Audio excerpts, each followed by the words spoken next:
बच्चों नमस्ते। नीतू क्लासेस में आप सभी बच्चों का हार्दिक स्वागत है। तो बच्चों आज के इस वीडियो में हम देखेंगे श्लेष अलंकार। तो चलिए देखते हैं इसमें श्लेष अलंकार की परिभाषा। देखिएगा, जहाँ कोई शब्द एक ही बार प्रयुक्त होकर अनेक अर्थ प्रकट करे वहाँ श्लेष अलंकार होता है। यानी कोई शब्द अगर एक ही बार आया है लेकिन उसके अर्थ जो है वो एक से अधिक निकलते हैं तो वहाँ कौन सा अलंकार होता है? श्लेष अलंकार। तो एक बार और देखिएगा परिभाषा।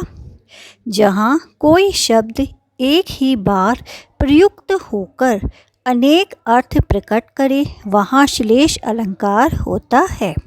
अब हम इसके देखेंगे उदाहरण। तो सबसे पहला उदाहरण है, सुबरन को खोजत फिरत कवि व्यभिचारी चोर। एक बार और देखिएगा, सुबरन को खोजत फिरत कवि व्यभिचारी चोर। अब देखिए स्पष्टीकरण हम इसका देखते हैं कि यहाँ सुबरन शब्द के 3 अर्थ हैं। अब यहाँ सुबरन शब्द आया है, उसके कितने अर्थ निकल गए हैं? 3 अर्थ निकल रहे हैं। देखिएगा, कवि, व्यभिचारी और चोर। देखिए अब कवि के पक्ष में अच्छे वर्ण यानी शब्द, दूसरा है व्यभिचारी, तो व्यभिचारी के पक्ष में सुंदर रूप रंग, तीसरा है चोर, तो चोर के पक्ष में स्वर्ण यानी धातु सोना। तो अतः यहाँ श्लेष अलंकार है। अब इसी प्रकार हम दूसरा उदाहरण देखते हैं कि जा तन की झाई परे श्याम हरित दुति होए। क्या उदाहरण है? जा तन की झाई परे श्याम हरित दुति होए। अब इसमें देखिएगा, श्याम और हरित दुति, अब ये जो शब्द आए हैं इनके 3 अर्थ निकल रहे हैं। देखिएगा, श्याम जो है इसके 3 अर्थ किस प्रकार हैं? कृष्ण, श्याम को कृष्ण भी कहा गया है, काला रंग और पाप, तो 3 अर्थ होगा इसके।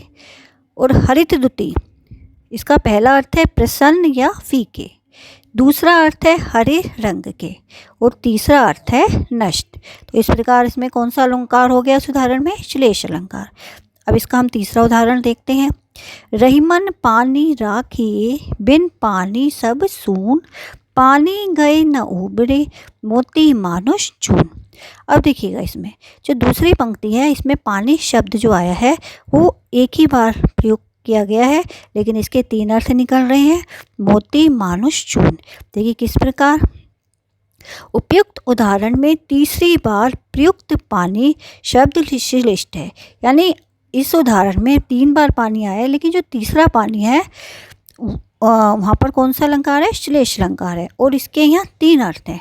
किस प्रकार देखिए, पहला जो है मोती, तो मोती के पक्ष में चमक आ गया। दूसरा है मानुष, मानुष को कहा गया है मनुष्य, तो मनुष्य के पक्ष में प्रतिष्ठा। और तीसरा है चून यानी आटे के पक्ष में जल। तो इस प्रकार यहाँ पर कौन सा अलंकार है? श्लेष अलंकार। तो उम्मीद करती हूँ वीडियो आपको अच्छी लगेगी। ये वीडियो मैं यहीं समाप्त करती हूँ। धन्यवाद।